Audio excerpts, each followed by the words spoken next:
तो बुद्ध के महाश्रवण होने से हमारा दायित्व बन जाता है कि हम बुद्ध के पद्धतियों की बात करें, धम्म का जिक्र करें ना करें और बुद्ध का जिक्र करें ना करें, पर संघ का जिक्र जरूर करें, क्योंकि हम श्रवण संघ हैं। हमारा धम्म से इतना ही मतलब है जितना एक व्यक्ति को होता है, यानी कि संघ में हम धम्म को प्रमोट नहीं करते और ना ही उसकी निंदा करते, ना ही उसकी हम प्रशंसा करते हैं। हम समानता में रहते हैं, क्योंकि सारे मतों को साथ हम लेके चलते हैं, किसी भी मत को हम छोड़ते नहीं जो श्रवणों का है। पर हम संघ की बात जरूर करते हैं, क्योंकि संघ जो है उसके नियम जो उन्होंने बनाए थे वहां पर, वो नियम सारे संघों में चलते हैं।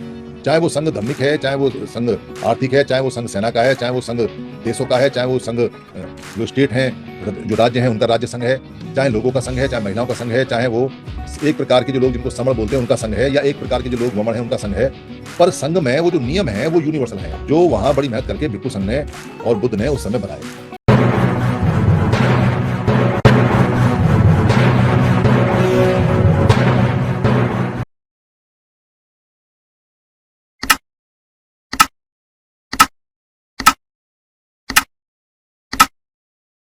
एक तारीख को और 1 तारीख से जो पहले का दिन है वो बैसाख पूर्णमासी का दिन है। बैसाख के महीने में जो मास पूर्ण होता है, महीना पूरा हो जाता है, उसको पूर्णमासी यानी पूरा मास, पूरा महीना खत्म होने वाला जो दिन होता है बोलते हैं। बाद में संस्कारित करके इसको पूर्णमासी को पूर्णिमा बोला गया, आधा रे लगा दिया। पूनम का चांद, पूरा चांद, पूरन चांद और फुल मून, इसके नाम है। पूरन चंद भारत में बहुत मिलते हैं और पूरन बहुत मिलते हैं। आप अगर ध्यान से देखोगे तो पुराने समय में ज्यादा नहीं, अभी करीब 10 12 15 साल पहले तक नॉर्थ भारत के अंदर, और बाकी जगह भी होंगे क्योंकि उनकी भाषाएं मुझे इतना ज्यादा पता नहीं है, पर नॉर्थ भारत में हर 100 में से एक नाम आपको पूरन चंद, पूरन मिल जाएगा। वैसे इसका पूरण बोलते हैं, क्योंकि नए उड़े एक ही है तो पूरण भी बोलते हैं, और इसी से बाद में पूर्ण बन गया। पूर्ण यानी पूरा, तो पूरन, पूर्ण, पूर्णमासी, पूरन चंद, पूरन चंद्रमा और चांद, ये सारे नाम पड़े। भारत के समण हिस्ट्री के अंदर पूरा चांद और नो नो मून यानी कोई चांद नहीं, अमावस, अधिकतर घटनाएं इसके ऊपर दर्ज हैं।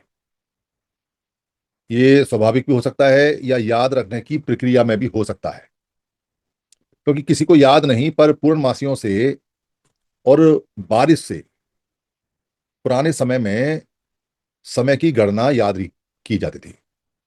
उस बरस जब बहुत बारिश हुई, तो बरस का मतलब बारिश होता है, बरसा।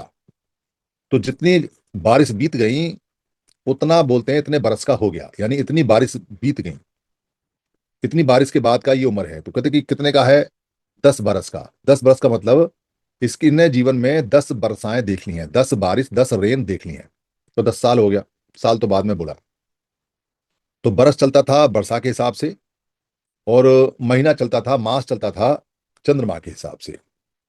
तो याद रखा जाता है कि बैसाख का जो महीना है वो जब पूरा होता है उस दिन भारत में एक ऐसे व्यक्ति ने जन्म लिया जिसको पूरी दुनिया आज भी उससे लाख गुना ज्यादा शिद्दत के साथ, उससे करोड़ गुना ज्यादा इज्जत के साथ आज भी याद करते हैं, आज भी उसका नाम लेते हैं और उसका जन्मदिन मनाते हैं।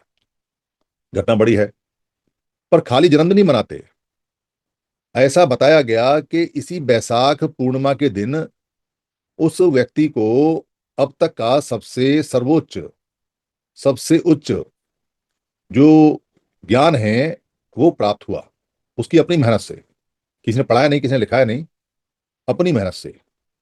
वो दिन भी बैसाख पूर्णिमा, वैसाख पूर्णमासी, यानी जो 30 तारीख और 1 तारीख का समय आ रहा है, 1 तारीख को मनाएंगे वैसे, और 30 की रात से लगेगा, तो माना जाता है। पर खाली ये दो घटना नहीं है कि उसका जन्मदिन भी है और उसे ज्ञान प्राप्त हुआ। बैसाख पूर्णमासी के दिन ही उस व्यक्ति ने अपने शरीर को छोड़ा, यानी कि मृत्यु हुई, यानी कि निब्बान हुआ, परिनिब्बत हुआ, परिनिब्बाण हुआ। तो तीनों दिन एक ही हैं उस व्यक्ति के जीवन में, जो इस पूर्णमासी को 1 तारीख को आने वाले हैं। इसलिए इसको 3 प्रकार से, त्रिविध, 3 विधियों से मनाते हैं। पर चूंकि धम्म के अंदर और श्रमणों की हिस्ट्री में, श्रमणों की पूरी हिस्ट्री में व्यक्ति के जाने का, व्यक्ति के आने का या व्यक्ति कोई घटना का बहुत ज्यादा जो ज्ञानी लोग हैं, समझदार लोग हैं, श्रमण लोग हैं, वो ज्यादा उसका अफसोस या उसकी बहुत ज्यादा खुशी नहीं मनाते, मोस्टली समता में रहते हैं।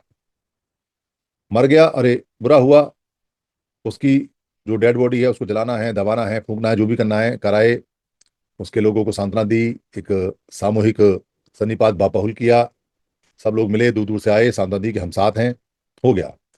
कोई बच्चा पैदा हुआ, बहुत अच्छी बात है, एक समण और आया, बच्चा पैदा हुआ, थाली पीट के मोहल्ले में बता दिया एक नया बच्चा, नया समण आया है, कुछ गुड़ गुड़ बांट दिया, बस हो गया। कोई घटना हुई, शादी की, ब्याह की, थोड़ा कुछ बता दिया, बस हो गया। तो बहुत ज्यादा राग और द्वेष वाले लोग भारत में समण नहीं है, समता में रहने वाले लोग हैं। ये जो व्यक्ति जिसकी 3 विधि के द्वारा हम वैशाख पूर्णिमा मनाते हैं, इसके जन्म का लोग ढिंडोरा नहीं पीटते इस दिन, और इसकी मृत्यु के ऊपर रोता भी नहीं कोई, ना मृत्यु के ऊपर रोते, ना ही जन्मदिन का ढिंडोरा मनाते, पर इसके ज्ञान की चर्चा बहुत होती है। ये सबसे अनोखी बात है कि 3 विधियों में से, 3 प्रकारों में से ना जीने की चर्चा है, ना मरने की चर्चा है। वो जो नॉलेज है, वो जो ज्ञान है, उसकी चर्चा है। और उसकी चर्चा खत्म हो जाए, क्योंकि उसकी चर्चा, उसके ज्ञान को दूसरे लोग ले जाने के लिए लालायत रहे, हालांकि पूरी दुनिया में फैल गया, कुछ टेढ़ा हो गया, कुछ मेढ़ा हो गया, कुछ ऊपर नीचे हो गए, पर उस व्यक्ति को खत्म करने के लिए उसके जीवन मरण का जिक्र तो करते हैं लोग, पर उसके ज्ञान का जिक्र नहीं करते। और व्यक्ति ज्ञान में जिंदा है, जीने में और मरने में जिंदा नहीं है। जिस व्यक्ति का ज्ञान नहीं, वो तो वैसे भी मरे के समान है, उसका तो क्या जीना और क्या मरना, वो तो बस रोटी खा रहा है और समय को पूरा कर रहा है और कुछ नहीं कर रहा है। ये जो ज्ञान है, इस ज्ञान को, जो जानकारी है, जो नॉलेज है, जो उस व्यक्ति ने खोजी और दी, उसको समझना बहुत आसान भी है और समझना बहुत मुश्किल भी है। लोग उस व्यक्ति को कई तरह से समझते हैं। भारत में मोस्टली 2 प्रकार से आजकल समझ चलता है। 2 प्रकार से इसलिए हैं क्योंकि भारत में समणों की समानता के सिद्धांत को काउंटर करने के लिए व्यक्तिवादी, गॉड वाले सिद्धांत लाए गए बाहर से, जो बाहर से आए थे, और वो यहाँ स्थापित करने में जमाने में पूरी तरह से कामयाब रहे। भारत अपनी जो समण लोग हैं, जो अपनी मूल संहति है, जो मूल व्यवहार है, जो व्यक्ति पूजा, व्यक्ति की मान्यता, एकल व्यक्ति की मान्यता को नकारता है, उसके बदले वो सामूहिक संघ की व्यवस्था है उसको मानता है, उसको खत्म करने के लिए यहाँ गॉड की पद्धति लेके आए और काल्पनिक गॉड की पद्धति को अच्छी तरह फैलाया, और लोगों को ये पता ही नहीं कि उनकी जीवन जीने की जो पद्धति थी, जो सिस्टम था, जो प्रोसेस था, वो क्या था, वो काल्पनिक था या वास्तविक था, वो समानता पे था या असमानता पे था, वो जानकारी अभी है नहीं। धीरे धीरे धीरे धीरे निकल के आने की कोशिश करती है। वो जो व्यक्ति है, उस व्यक्ति का नाम सिद्धार्थ गौतम, बाद में उसको संस्कृत करके सिद्धार्थ गौतम कहने लगे। सिद्धत माने जो अपने हाथ से सफल करता है, हत माने हाथ होता है, और सिद्ध माने सफल करना। सिद्धत यानी कि जो अपने हथेली से, अपने हाथों से काम को सिद्ध करता है, मेहनत करता है, उसको बोलते हैं सिद्ध करने वाला। बाद में सिद्धार्थ बोलने लगे। वो बच्चा क्योंकि उस बच्चे की जिज्ञासा रही शुरू से ही, और जिज्ञासा शांत करने के लिए कोशिश करता रहा। बच्चा जब छोटा होता है तो ज्यादा अपनी बात को नहीं मनवा सकता। घर में खूब खेती थी, बाड़ी थी, खूब धान पैदा होता था, और पिता अच्छे खासे उसके खेतों के मालिक थे। पहले जो खेत थे वो पूंजी हुआ करते थे, जानवर पूंजी हुआ करते थे, क्योंकि यही लोग देने वाले थे। जानवर भी कुछ ना कुछ देते थे, और खेत भी कुछ ना कुछ देते थे, जंगल भी कुछ ना कुछ देते थे, तो ये देने वाले लोग होते थे। इनको देव बोला करते थे, लोग इनको मानते थे प्राकृतिक पूजक के रूप में। तो खेत जब बनाए जाते थे, क्योंकि पृथ्वी जब बनी तो खेत नहीं थे कहीं, लोगों को जब समझ में आया कि पेड़ से बीज जमीन पे जाता है और वो उगता है, और अगर जमीन को अच्छा सा फोका फोका कर दें, हल चला दें, उसमें उसमें जड़ जाने की जमीन मिल जाए तो जल्दी पैदा होता है, आसान, जड़ को अंदर जाने की आसानी होती है। ये बात समझ में आने लगी तो पत्थर हटा के और जमीन को समतल करके पानी देने के लिए जहां जहां पहाड़ थे वहां वहां सीढ़ी नुमा खेत, और जहां जहां पठार थे वहां पर स्लोप टाइप के खेत लोगों ने बनाने शुरू किए। और जिसने जितने ज्यादा जमीन को साफ कर लिया, जितने पत्थर हटा लिए, जितने पेड़ काट लिए, जितनी जमीन को तोड़ लिया, वो उसका एरिया, वो उसका खेत। ऐसे शुद्धोधन के पास में बताते हैं, बाबा साहब अम्बेडकर की किताब बताती है कि जब धान बोता था तो 1,000 हल चला करते थे धान बोने के लिए, क्योंकि धान जल्दी बोया जाता है, बारिश आई, पानी भरा तो साथ साथ बोया जाता है। तो 1,000 हल हल, क्योंकि उस समय हल एरिया कितना लेते होंगे, खेत बड़े होंगे, ऐसा बताते हैं। और शुद्धोधन का मतलब भी है शुद्ध ओदन, यानी कि बिल्कुल प्योर चावल। ओदन माने चावल होता है। शुद्धोदन, उनके भाई का नाम अमित ओदन, अमित मतलब जिसके पास बहुत सारे चावल है। और उनकी जो घर में थे उसको बोलते थे महालक्ष्मी, यानी जिसके पास लाखों चावल है, ऐसा करके नाम भी चावलों के ऊपर उनके रहे हैं। वो जो बच्चा था उसकी जिज्ञासा रही, 11 साल की उम्र में अपने खेत पर धान बो रहा है और वो जामुन के पेड़ के नीचे बैठ के ध्यान लगाने की कोशिश कर रहा है। ध्यान मतलब शांत हो गया है और देख रहा है कि शरीर में क्या हलचल है, मन में क्या हलचल है, कैसे मन चल रहा है, कैसे दिल की धड़कन चल रही है, कैसे सांस चल रही है, वो सब देख रहा है। जितनी, क्योंकि कोई भी जानवर, कोई भी व्यक्ति अपने आप को एनालिसिस कर लेता है, वो उसके पास गुण होता है। लोग करते नहीं है, क्योंकि खाने पीने में, कमाने में लगे लगे रहते हैं, शाम को थक के सो जाते हैं, इसलिए कभी ये सोचते नहीं कि हम क्या हैं, हम कैसे चलते हैं। और इसका मर जाता है आदमी, पर उसको पता नहीं चलता। वो 11 साल का बच्चा जो जिज्ञासु है वो इस बात को कर रहा है, पर जिज्ञासाएं शांत नहीं हो पाई। उससे पहले सुद्धोधन ने शादी कर दी कि भाई ये बड़ा ध्यान में लगाता है, कहीं ऐसा ना हो कि कुछ। उस समय भी बाबा टाइप के लोग हुआ करते थे जो एकाकी जीवन जीते थे, एकांत में रहते थे। तो ये एकांत में ना रहे, कुछ ऐसा वैसा ना करे, खेत कौन संभालेगा, काम कौन करेगा, बाप का मोह होता है। तो उस की शादी कर दी। शादी करने के बाद में एक बच्चा भी हो गया। फिर ये संघ वाला जो मामला है, जो समणों का साक्य सम गणराज्य संघ था, उस संघ की शर्तें मानी, संघ में प्रवेश किया। फिर वहां नियम टूटा, नियम टूटने के बाद में सजा हो गई। सजा होने के बाद में साक्य गणराज्य संघ से निकाला हो गया। अब निकाला हो गया, तो एकांत हो गया। एकांत हो गया तो पुराने जो सवाल थे वो फिर निकल आए। जिज्ञासा क्या होती है, ये कैसे होता है, जीवन क्या है, मृत्यु क्या है, दुख क्या है, बीमारी क्या है, बुढ़ापा क्या है, जन्म क्या है। कॉमनली ये बहुत बड़े बड़े सवाल है। कोई व्यक्ति अगर ये सोचे कि मैं क्या हूँ, ये सोचे कि जीवन क्या है, ये सोचे मृत्यु क्या है, वो ये सोचे कि जन्म क्या है, वो सोचे बूढ़ा क्यों हो रहा है, बीमार क्यों हो रहा है, मर क्यों रहा है, तो अच्छे खासे व्यक्ति की बुद्धि घूम सकती है। इसलिए अच्छा है, काम में लगे रहते हैं लोग, सोचते नहीं, पर वो तो काम में लगा नहीं, अब तो टाइम है। तो उस व्यक्ति ने, यानी सिद्धार्थ गौतम ने सारी जगह खूब भागदौड़ की। कुछ साथी भी मिल गए, एक तो भाई था महानाम, वो जैसे कोई बता दे, जिस भी उसमें जाएं, जहाँ टीचर पढ़ाने वाले थे, बताने वाले थे, जो इन चीजों की खोज करते रहते थे। पर ये नहीं पता चल पा रहा था कि ये सब होता क्यों है, इसका कारण क्या है, ये दुख आता कहाँ से है, ये सुख आता कहाँ से है, ये हमको महसूस कैसे होता है। हम खड़े रहते हैं तो हमें एक साथ अगर 100 रुपये पा जाए तो खुशी महसूस होती है, और 100 रुपये खो जाए तो दुख महसूस होती है। एक कागज का टुकड़ा खो गया, एक कागज का टुकड़ा पा गया, तो शरीर तो वही रहा, पर ऐसी कौन सी चीज शरीर में आ गई, ऐसी कौन सी चीज शरीर से चली गई कि दुख आ गया, या दुख चला गया, या सुख आ गया, या सुख चला गया। ये बातें देखने में, सुनने में बड़ी सरल लगती हैं, पर इसके जवाब नहीं मिलते। और उस व्यक्ति को जवाब चाहिए, क्योंकि अब उसके पास समय है और वो जिज्ञासु है पहले से ही, तो वो जगह जगह जाके पता करता है। बात बनती नहीं, क्योंकि जितने भी लोग पढ़ाने वाले थे वो सभी को पढ़ लेता है। पर वो कहता है जी बात तो बनी है, सवाल का जवाब तो आया नहीं। वो कह रहे भाई हम तो इतना ही जानते हैं, इतना ही खोज पाए हैं, यही है, बाकी तुम जानो। जिज्ञासा बढ़ती रही, सवाल के जवाब नहीं मिले, तो पुराने 11वें जो साल के अंदर बैठ के अपने शरीर को, तन मन को, अपने आप को देखना शुरू किया था कि मैं खुद को देखूं कि मेरे अंदर ये चलता कैसे, ये होता कैसे। और बस धीरे धीरे धीरे करके उसको अपना शरीर समझ में आने लगा।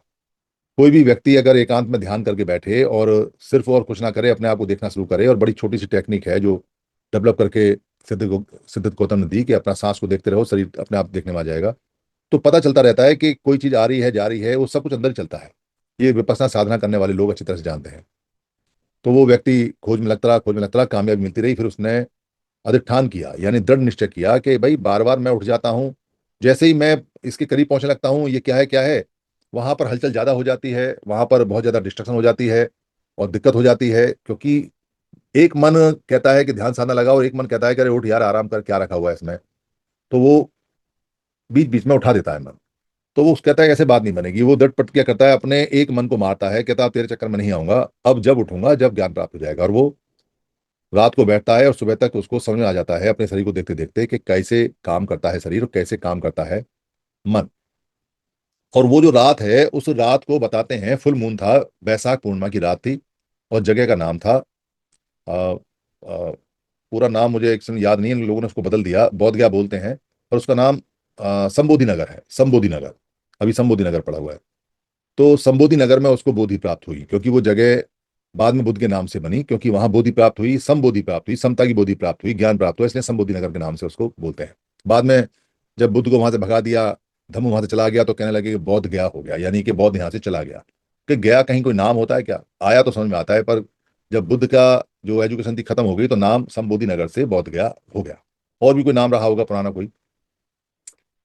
तो यहाँ हमारे जो लोग हैं भारत के समण, बहुत लोगों को तो सिर्फ इतना ही पता है कि एक बुद्ध है जो ऐसा बैठता है मूर्ति में, आंख बंद करके और हाथ पे हाथ रख के पालती मार के बैठता है, और जिसकी सर थोड़ा लंबा है और कान थोड़े से लंबे हैं, और जिसकी कोई मूछ नहीं, कोई दाढ़ी नहीं, और जो बड़ा आंखों का सुंदर सा चेहरा, ऐसा मूर्ति में बनाया हुआ है।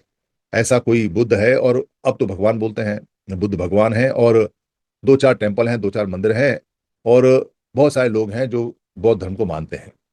और ये किताब में हल्का सा लिखा हुआ आता है कि भाई सिद्धार्थ गौतम जब बच्चे थे तो उनके पिता राजा थे, और जब राजा थे तो वो बाहर निकले, राजा ने उनको उनके साथ में भेजा, और जब वो चलते रहे पालकी में बैठ के, तो उन्होंने देखा कि एक व्यक्ति को उठा के चार लोग लेके जा रहे हैं। तो उसने पूछा ये क्या है?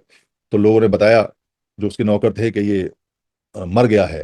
फिर वो थोड़े आगे गए तो एक देखा व्यक्ति वो लाठी से चल रहा था, तो बोले ये क्या है? तो कह रहे ये बूढ़ा हो गया है। फिर वो आगे गए तो देखे एक बंदा खांस रहा था, कह रहे ये क्या है? कि ये बीमार हो गया है। तो ऐसे करके आगे वो चले, तो उन्होंने कहा अच्छा, ये बीमार भी लोग होते हैं, ये भी लोग होते हैं। ऐसा कहानियां चलती हैं, पर ये कहानियां ठीक नहीं है, क्योंकि कोई व्यक्ति जो उस समय के हिसाब से गांव में रहता है, साकीगढ़ राज्य में रहता है, और वहाँ लोग जीते हैं, मरते हैं, पैदा होते हैं, बूढ़े होते हैं, कोई वहाँ कोई ऐसा तो है नहीं कि कोई बहुत बड़ी बड़ी अट्टिकाएं हैं, महल हैं, क्योंकि तब तक कंस्ट्रक्शन नहीं आई थी इतनी। और वो कोई राजा भी नहीं थे, क्योंकि कृषक थे, किसान थे। तो ये कहानियां बुद्ध को खत्म करने के लिए लगातार बिना तरकीन कहानियां बनाई जाती हैं, और वो कहानियां इसलिए बनाई जाती हैं क्योंकि बुद्ध का जो एजुकेशन है, बुद्ध का जो सिस्टम है, बुद्ध का जो ज्ञान है, वो बड़ा कमाल का है। वो ज्ञान अगर फैलता है, अगर वो नॉलेज फैलती है, तो फिर जो वमन है वो फैल नहीं पाएंगे, और दुनिया में कोई भी ऐसी ताकत जो असमानता की है उसको भारी पड़ेगा। इसलिए ज्ञान को ही बदल दो, ज्ञान को ही रोको, ज्ञान को ही मोड़ दो, ज्ञान को ही तोड़ दो, ज्ञान को ही भ्रमित कर दो, तो लोग अपने आप भ्रमित हो जाएंगे, अपने आप टूट जाएंगे। और ये बात सच भी है, जिसकी नॉलेज खराब हो जाए उसका कुछ नहीं हो सकता, वो तो खराब होता ही होता है। तो ज्ञान को कोई नहीं बताता कि बुद्ध ने क्या किया क्या नहीं किया, वो ज्ञान क्या था, क्या बात थी क्या नहीं थी। तो दो तरीके से बुद्ध का इस्तेमाल आज के समय होता है। उस समय जो ज्ञान दिया वो हम कल भी चर्चा करेंगे, परसों भी करेंगे। एक होता है पॉलिटिकल बुद्ध का, और एक होता है धम्मिक बुद्ध का। दो तरह से। ये आज के परिदृश्य में ज्यादा है, क्योंकि आज के समय भारत जैसे कंट्री के अंदर लोगों को इकट्ठा करके और सत्ता तक प्राप्त करने का जो रास्ता है, वो जो आजकल चल रहा है, वो धार्मिक है। मतलब आजकल का जो ट्रेंड है वो ये है कि धर्म के नाम पे लोगों को इकट्ठा किया जाए, पोलराइज किया जाए, और फिर उनको वोटों में बदल के और फिर सत्ता हासिल की जाए। मेन पर्पज है सत्ता हासिल करना। मेन मेन पर्पज है जो वो 50 60 लाखों करोड़ रुपया है, उसको उसको यूज करने की पावर लेना, यानी कि वो कौन इस्तेमाल करेगा, उसको किसके कहने से वो खर्च होगा, उस पैसे को खर्च करने की पावर किसके पास आएगी? पावर उसके पास आएगी उस पैसे को खर्च करने के लिए जो बहुमत में रहेगा। और बहुमत जब आएगा जब लोग बहुत हों, बहुमत में लोग आपको वोट दें, और बहुमत में लोग वोट आपको जब देंगे जब आप उनको पोलराइज करोगे, जब आप उनको ध्रुवीकरण करके इकट्ठा करोगे। और इकट्ठा करने का जो ट्रेंड है भारत में, वो अभी धार्मिक है, रिलीजियस है। तो रिलीजियस के आधार पे लोगों को इकट्ठा किया जा रहा है। तो जो लोग रिलीजन के हिसाब से लोगों को इकट्ठा कर रहे हैं, धर्म मत के हिसाब से लोगों को इकट्ठा कर रहे हैं, उनके पैरेलल में काउंटर करने के लिए कुछ लोग जो अम्बेडकरवादी हैं, या जो लोग थोड़ा बहुत बुद्ध को समझ गए हैं या जानते हैं, वो बुद्ध को भी एक रिलीजन बना के, एक धर्म बना के, और उसके अगेंस्ट में खड़ा करके लोगों का ध्रुवीकरण करने का सोच रहे हैं। कि जैसे और लोगों ने अपने धर्म के हिसाब से लोगों को ध्रुवीकरण करके इकट्ठा किया हुआ है, वैसे ही बुद्ध के नाम से हम इकट्ठा कर लेंगे। और उसमें वो कामयाब भी हैं, क्योंकि जब वो सभाएं लगाते हैं खासतौर से, तो चाहे कैसा भी हो, चाहे धर्म को सिखाने वाला हो या ना हो, जो भी वहां बोला जाता है, पर उनका जो मोटिव है वो धर्म सिखाना नहीं है। उनका जो मोटिव है वो बुद्ध के धर्म को बताना नहीं है। उनका जो मोटिव है वो लोगों को इकट्ठा करके और सुख के लिए सत्ता तक जाने का मोटिव है, किसी भी तरीके से हो। तो अधिकतर जो धर्म के नाम पे लोग काम कर रहे हैं, वो वही कर रहे हैं, संगठन बना के, पैसा इकट्ठा करके, मंच लगा के, मंचों से भाषण दे के, और खूब नारा लगा के, जयकारा लगा के, और धर्म के अगेंस्ट में धर्म की बात करके, धर्मों की तुलना करके, और बुद्ध के मत को भी धर्म बता के, ऐसा करके वो सिस्टम चल रहा है। एक सिस्टम तो ये चल रहा है, और दूसरा है ओरिजिनल वाला सिस्टम, जिसके अंदर बुद्ध ने जो सिखाया है उसी को लोग सिखाते हैं। और उसी को बताते हैं कि भाई बुद्ध ने क्या सिखाया क्या नहीं सिखाया, और जो सिखाया है वो व्यक्तियों के भेदभाव से बहुत ऊपर की चीज है। उसमें व्यक्तियों के भेदभाव की कोई जगह नहीं है, उसमें वैमनस्यता की कोई जगह नहीं है, उसके अंदर तेरे मेरे की कोई जगह नहीं है, उसके अंदर आपसी बैर की कोई जगह नहीं है। और कोई व्यक्ति अगर ये जगह रखता है, ये चीजें रखता है, वो धर्म नहीं सीख सकता। ये बिल्कुल ऐसे है कि जैसे अगर मोमबत्ती में धागा होगा तो मोमबत्ती जलेगी, और धागा नहीं होगा तो मोमबत्ती जलेगी नहीं, चाहे कुछ भी हो, चाहे कितना ही मोम उसमें चल रहा हो। तो ठीक ये वैसे के वैसे है। इसलिए दो प्रकार से सिस्टम चल रहा है भारत के अंदर। तो धम्म सिखाने वाले लोगों की संख्या बहुत कम है, बहुत लेस है, उनको पता ही नहीं है कि धम्म है क्या क्या नहीं है। और जो धम्म के नाम पे राजनीति कर रहे हैं और धम्म के नाम पे लोगों को इकट्ठा कर रहे हैं, वो बहुत ज्यादा लोग हैं। क्योंकि बढ़िया होता है, गाना हो गया, बजाना हो गया, और जयकारा हो गया, भगवान बुद्ध की जय हो और करुणा हो, और भगवान बुद्ध का धम्म कैसा है, मानव मानव एक समान, ऐसा करके वो खूब फिक्स उनके नारे हैं, फिक्स उनके ट्रेंड है। मूर्ति लगा लेते हैं, मूर्ति के आगे हाथ जोड़ते हैं, और अगर कोई बोलता है तो या कुछ पूछता है तो उसको धमका धमकू देते हैं, बात खत्म हो जाती है। वो पैटर्न उनका है। अब यहाँ दो बातें हैं। दो बातें इसलिए हैं क्योंकि जो पैटर्न वो चल रहा है, कुछ नहीं से तो कुछ है तो वो ठीक है। क्योंकि कम से कम व्यक्ति बुद्ध को तो सीखता है, कम से कम बुद्ध पूर्णिमा तो मनाता है, कम से कम आगे धम सीख लेगा, ये उम्मीद बनती है। कम से कम दूसरी जगह जाके बीड़ी सिगरेट तो नहीं पी रहा है, कम से कम दूसरी जगह जाके शराब तो नहीं पी रहा है, कम से कम दूसरी जगह जाके पैसा तो बर्बाद नहीं कर रहा है, कम से कम अपने लोगों के साथ ही है। उस मायने में बहुत बढ़िया है, इसमें कोई शक नहीं है। पर पॉलिटिकल रूप से गेन नहीं होने वाला। जो लोग इसको ट्राई कर रहे हैं कि हम पॉलिटिकल रूप से धर्म के अगेंस्ट में धर्म को खड़ा करके, धर्म के अगेंस्ट में धर्म को खड़ा करके, या रिलीजियस की पारी खेल के हम लोगों का ध्रुवीकरण करके और एक मोमेंटम बना के सत्ता तक पहुंचेंगे, वो बस इतना ही हो सकता है कि उनको एक आध सीट रिजर्व मिल जाए। जैसे महाराष्ट्र के अंदर बुद्धिस्टों के नाम पे एक दो सीट रिजर्व है एमएलए की, या कहीं कोई जैसे माइनॉरिटी कमीशन है वहां कोई सीट रिजर्व है, या कहीं ये कह दी जाए कि भाई सारे धर्म आने हैं तो चलो बुद्ध धर्म भी आना है, तो एक आध आदमी को कहीं कुछ नौकरी वोकरी मिल जाए, भाई इतना तो फायदा है।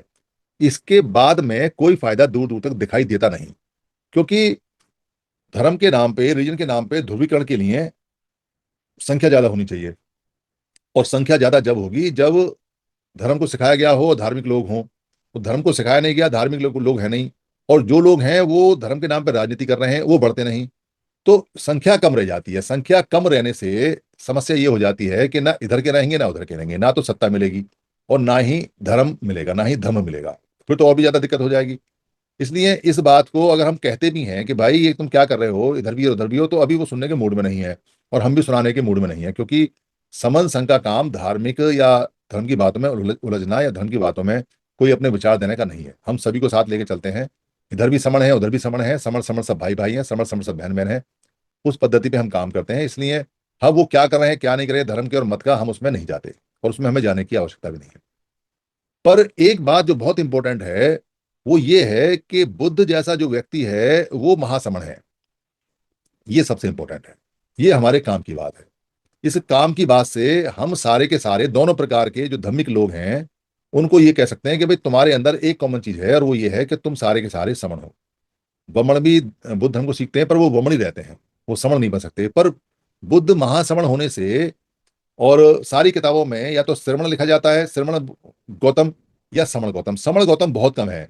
समण गौतम इसलिए नहीं होता क्योंकि चलन बहुत पुराना उन्होंने खत्म करके समण का श्रवण कर दिया। कहते हैं श्रमण संस्कृति, श्रमण, महाश्रमण, श्रमण गौतम, पर हम ऐसा नहीं कहते। हम कहते हैं समण गौतम, महाश्रमण गौतम, समण संस्कृति, समण संघ, और फिर धीरे से ये बताते हैं कि भाई समण का मतलब श्रमण है। कंफ्यूज मत होना, ये चीजें दोनों एक ही हैं। तो बुद्ध के महाश्रमण होने से हमारा दायित्व बन जाता है कि हम बुद्ध के पद्धतियों की बात करें, धम्म का जिक्र करें ना करें, और बुद्ध का जिक्र करें ना करें, पर संघ का जिक्र जरूर करें। क्योंकि हम समण संघ हैं। हमारा धम्म से इतना ही मतलब है जितना एक व्यक्ति को होता है। यानी कि संघ में हम धम्म को प्रमोट नहीं करते और ना ही उसकी निंदा करते, ना ही उसकी हम प्रशंसा करते हैं। हम समानता में रहते हैं क्योंकि सारे मतों को साथ हम लेके चलते हैं, किसी भी मत को हम छोड़ते नहीं जो समणों का है। पर हम संघ की बात जरूर करते हैं क्योंकि संघ जो है उसके नियम जो उन्होंने बनाए थे वहां पर, वो नियम सारे संघों में चलते हैं।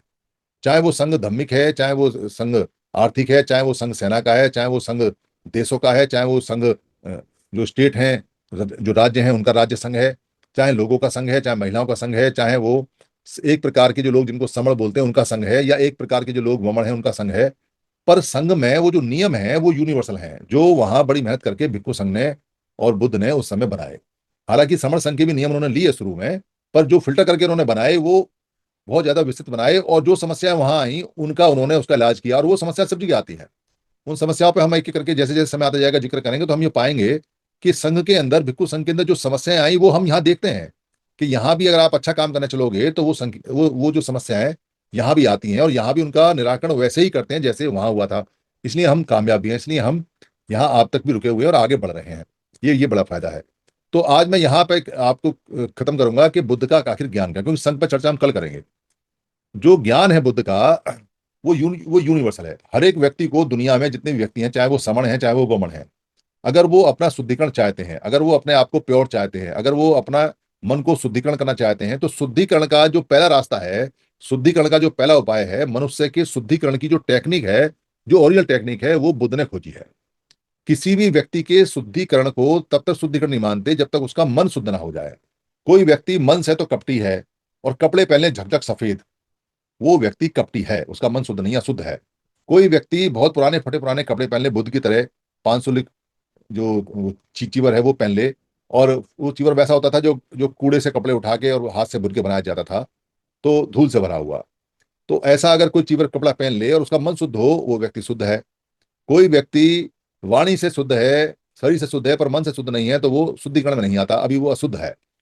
ये जो शुद्धिकरण की टेक्निक है, जिसको सारी दुनिया अपनाती है बाद में, क्या आओ तुम्हारा हम शुद्धिकरण करेंगे, कोई मंत्र मारता है, कोई पानी में डुबो देता है, कोई पानी पिला देता है, कोई आग जला देता है, कोई चक्कर लगवा देता है, कोई पानी छिड़क देता है, इससे शुद्धिकरण नहीं होता। शुद्धिकरण करने के लिए मन शुद्ध होना चाहिए। बुद्ध के ज्ञान की जो खोजा उन्होंने, उसमें सबसे बड़ी जो टेक्निक थी वो ये थी कि व्यक्ति के मन का फॉर्मेट कैसे किया जाए। फॉर्मेट तो आप सब जानते होंगे, जैसे हार्ड डिस्क होती है कंप्यूटर के अंदर, मोबाइल के अंदर जो मेमोरी होती है, तो मेमोरी भर गई, और मेमोरी भरी तो उस मेमोरी को निकालें कैसे, उसको फॉर्मेट कैसे करें, उसको शुद्ध कैसे करें दोबारा से, जो डिस्क है उसको शुद्ध करने की, साफ करने की जो टेक्निक है, वो तो कंप्यूटर वगैरह में तो होती है, पर मन को कैसे शुद्ध करें। मन के अंदर जो इतना कचरा भरा हुआ है, इतना छल कपट भरा हुआ है, इतना जाल सासाजी भरी हुई है, इतना चोरी चकारी भरी हुई है, उसको कैसे शुद्ध करें, वो नहीं होता था। उसको शुद्ध करने की टेक्निक बुद्ध ने निकाली। और यही टेक्निक है मन को शुद्ध करने की, कि जैसे जैसे मन शुद्ध होता है वैसे वैसे आवाज भी अच्छी हो जाती है, चेहरा भी अच्छा हो जाता है, आंखें भी अच्छी हो जाती हैं, शरीर भी स्वस्थ हो जाता है, काम भी बढ़िया होने लगते हैं, और डर भी खत्म हो जाता है। कोई डर नहीं रहता, कोई भय नहीं रहता, अभय हो जाता है आदमी। तो मन को शुद्ध करना और मन को अशुद्ध करना, दोनों चीजें उन्होंने सिखाई हैं। कोई व्यक्ति मन को अशुद्ध कहता है, वो कैसे होता है, शुद्ध करता है वो कैसे होता है, उसके बाद क्या होता है, उसके पहले क्या होता है, और लगातार शुद्ध करता चला जाए तो कैसे वो स्टेजेस के बाद स्टेजेस के बाद स्टेजेस के बाद, यानी कि लगातार लगातार एक एक, एक लेवल को जंप करता हुआ कैसे वो बुद्ध बन जाता है। ये उन्होंने सिखाया और बहुत लोगों को उन्होंने कराया भी। वो जो टेक्निक पहली बार भारत में आई, जो मन को ठीक करती थी, और मन को ठीक होते ही शरीर ठीक हो जाता था, वो टेक्निक आज पूरी दुनिया इस्तेमाल करती है। अब तो एआई में खूब चलती है, सारा एआई इसी के ऊपर है, और सारी दुनिया इसको अडॉप्ट करती है। लोगों को सब पता है कि माइंड गेम जो होता है वो सबसे बड़ा गेम है। जो शरीर का गेम है वो तो बहुत छोटा सा गेम है। मन जैसे कहता है वैसे ही शरीर का काम करता है। तो मन अगर कंट्रोल में हो गया, मन अगर शुद्ध हो गया, तो सारी चीजें ठीक ठाक हो जाएंगी। इसीलिए उस टेक्निक को ध्यान में रखते हुए समन संघ ने अपने गोल्डन रूल जो बनाए वो शुद्धिकरण के हिसाब से बनाए, ताकि कोई अशुद्ध ना हो। और इसीलिए लगातार लगातार 1 तारीख को यहाँ शुद्धिकरण कार्यक्रम भी हम चलाते हैं। भाई किसी के मन में कोई बात हो, किसी को ऐसा लगता हो, कोई बात ऐसी हो कि जो चीजें खराब हो, तो जो फर्स्ट संडे आता है हर महीने का, उसमें हम ये काम करते हैं। और उस दिन हमारा ये काम रहता है कि भाई किसी का अगर मन अशुद्ध है तो बोले। धीरे धीरे हम प्रोसेस में जा रहे हैं, क्योंकि दृढ़ता बहुत चाहिए उसके लिए कमिटमेंट बहुत चाहिए। कमिटमेंट की कमी है, क्योंकि इतने दिन से हम अशुद्ध चल रहे हैं, अब शुद्ध हो जाए एक साथ तो मामला खराब हो जाएगा। हम तो शुद्ध हो गए पर सामने वाले शुद्ध है तो जीवन नहीं चलता। ये बहुत सारी प्रैक्टिकल प्रॉब्लम आती हैं, पर धीरे धीरे हम स्टेप बाय स्टेप उस पर चल रहे हैं, और ऐसे ही संघ भी चल रहा है। तो वो जो नॉलेज और वो जो ज्ञान दिया बुद्ध ने, वो ना केवल आज के समय लिखा हुआ है, ना केवल वो धम्पद के अंदर या अभिधम के अंदर या उनकी जो ओरिजिनल इसकी चीजें हैं उसके अंदर है, बल्कि उसमें बहुत सारे लोग काम भी करते हैं, चलते भी हैं, और उसको सीखते भी हैं, उसको सिखाते भी हैं। और वो काम करता है आज भी। जिन लोगों ने सीखा है वो जानते हैं। वो जो इन्फॉर्मेशन, वो जो नॉलेज उस व्यक्ति ने दी, वो उसके नाम से अमर हो गई। और नाम से सिद्धार्थ के नाम से अमर नहीं हुई, नाम से अमर हुई बुद्ध के नाम से। और बुद्ध का मतलब होता है बुझ। बुझ माने होता है बुझाने वाला। ऐसे पूरा नाम बुझक है, यानी कि कहीं आग लगी हुई है और उसको कोई बुझा दे, तो उसको बोलते हैं कि ये बुझक है। पानी बुझक हो सकता है, पर कोई सवाल करे और सवाल को कोई सम्मा सम बुझा दे। सम्मा सम मतलब समानता के हिसाब से और पूरी तरह से बुझा दे, शांत कर दे, उसके बाद कोई सवाल ना रहे, तो उसको बोलते हैं सम्मा सम बुझक। और इसी सम्मा सम बुझक को बोलते हैं सम्मा सम बुझ। और सम्मा सम बुझ से ही बाद में सम्मा सम बुद्ध पड़ा, बिगड़ता चला गया, तो बुझ से बुद्ध हो गया। बुद्ध उसको बोलते हैं जिसको इतनी नॉलेज हो कि जो हर सवाल का जवाब को दे सके, और वो भी समता के आधार पर दे सके और पूरा दे। और पूरी तरह से तर्क वितर्क पे वो खरे भी उतरे, तो उसको बोलते हैं बुद्ध। तो बुद्ध, बुद्ध नाम से ये चीजें फेमस हुई, जितनी भी नॉलेज थी वो बुद्ध नाम से। कोई नहीं जानता कि बुद्ध का चेहरा कैसा था, बुद्ध की नाक कैसी थी, आंख कैसी थी, ये कैसी, क्योंकि जो बुद्ध बनता है, जो बुद्ध होता है, जो सम्मा सम होता है, उसको स्टैचू, मूर्ति, प्रोपोगंडा, प्रचार, समझ, इनकी जरूरत नहीं पड़ती। वो ना नायक होता है, ना ही वो खलनायक होता है। वो सिर्फ अपना काम करता है, काम करता है, मर जाता है, काम करता है, मर जाता है। बाद के लोग अपने याद करने के लिए, अपनी कृतज्ञता प्रकट करने के लिए उसका चाहे मूर्ति बनाएं, चाहे उसकी जयकारा लगाएं, चाहे उसका, उसकी नॉलेज को आगे बढ़ाएं, चाहे मेहनत करें आगे, या उससे आगे और ज्यादा आगे बढ़ें, या उससे पीछे रह जाएं, ये सब बात की बात है। जाने वाले व्यक्ति को कुछ नहीं पता रहता कि बाद में क्या होने वाला क्या नहीं। ऐसे ही वो सिद्धार्थ गौतम थे। तो ये जो वैशाख पूर्णिमा आ रही है, ये इस मामले में बहुत इंपॉर्टेंट है कि एक तो सिद्धार्थ गौतम समण है, बाद में महासमण समण बन गए। दूसरा, वो श्रमण संहति के वाहक हैं, क्योंकि उनके नाम से ही आज की डेट में श्रमण संहति जानी जाती है। महावीर जैन के नाम नाम से भी जानी जाती है। महावीर जैन को भी श्रमण संहति का बोलते हैं, और बुद्ध को भी बोलते हैं। और महावीर जैन के लोग तो आज भी उनको श्रमण मुनि कह के बोलते हैं, श्रमण मुनि कह के बोलते हैं, इधर वाले भिक्खु कह के बोलते हैं। पर इनको समण भी बोला जाता था, भिक्खुओं को समण भी बोला जाता था कि ये समण है, तो उनको समण भी कहा जाता था। तो ये जो पद्धति और ये जो टेक्निक है, और ये जो पूरी दुनिया के अंदर जो लाइट ऑफ एशिया बुद्ध को बोला जाता है, ये इस कारण से बोला जाता है कि एक व्यक्ति ने अपनी जिज्ञासा शांत करने के लिए, अपने लिए, अपने अपनी जिज्ञासा को शांत करने के लिए, अपने मन को शांत करने के लिए मेहनत की, और मेहनत करने के बाद में वो इंफॉर्मेशन और वो प्रैक्टिस प्राप्त कर ली, जिससे कि वो सुखी हो गया। और इस प्रैक्टिस को, इस सुखी होने वाले ज्ञान को प्राप्त करने के बाद वो रुका नहीं, उसने उन्मुक्त दोनों हाथों से सभी को ये ज्ञान बांटा, और पूरी जिंदगी ये ज्ञान देके वो चला गया। और ये ज्ञान पूरी दुनिया में धीरे धीरे बाद में उसके जो संघ के लोग थे, अनुयायी थे, उन संघियों ने संघ के नियम बना के, उन्हीं नियमों पर चल के इसको पूरी दुनिया में फैलाया, और ये पूरी दुनिया में चला गया।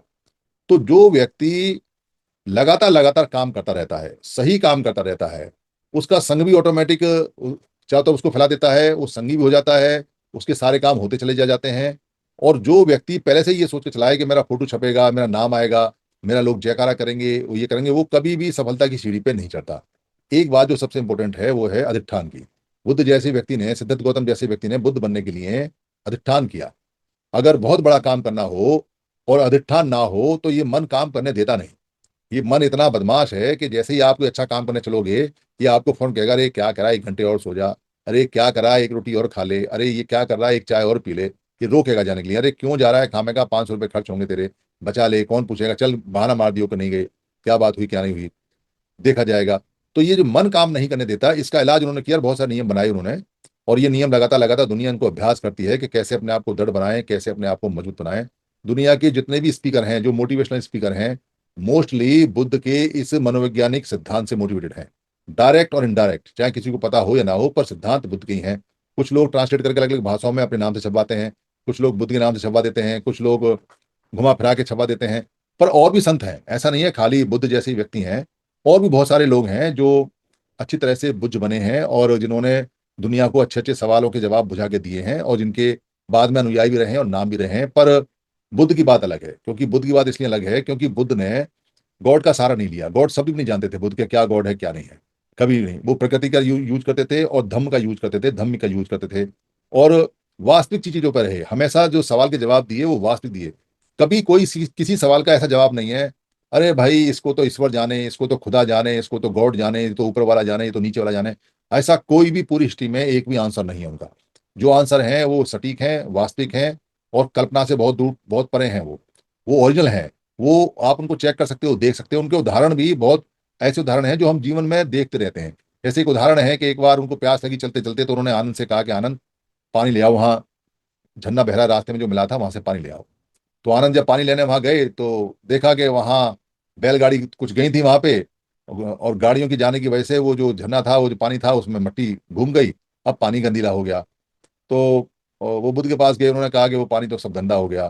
तो बुद्ध ने कहा कि अच्छा दोबारा जाओ, और वो दोबारा गए, तो देखा पानी साफ हो गया। तो पानी ले आए, पानी पी लिया। तो उन्होंने बताया कि जैसे ये पानी कुछ देर के बाद में शांत हो जाता है, वैसे बुराई भी अगर आप धीरज रखोगे तो धीरे धीरे करके शांत हो जाती है। उतावले मन में कोई भी चीज रुकती नहीं है, ठहरती नहीं है। पर मन को अगर उतावला से दूर कर दोगे और शांत कर दोगे, तो चीजें अपने आप ही सेटल होनी शुरू हो जाएंगी, और मन शुद्ध होता चला जाएगा। ऐसे छोटे छोटे एग्जाम्पल वो दिया करते थे, जो लोगों को समझ में आते थे उस समय के समय।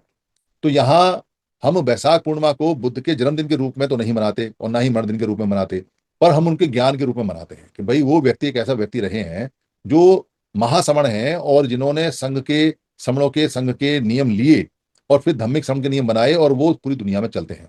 इसलिए वो फाउंडर तो नहीं कहते उनको, क्योंकि संघ का कोई फाउंडर नहीं होता। जब वो समर संघ में आए थे, समर संघ पहले से चल रहा था, तो संघ तो पहले से था। बुद्ध बाद में आए।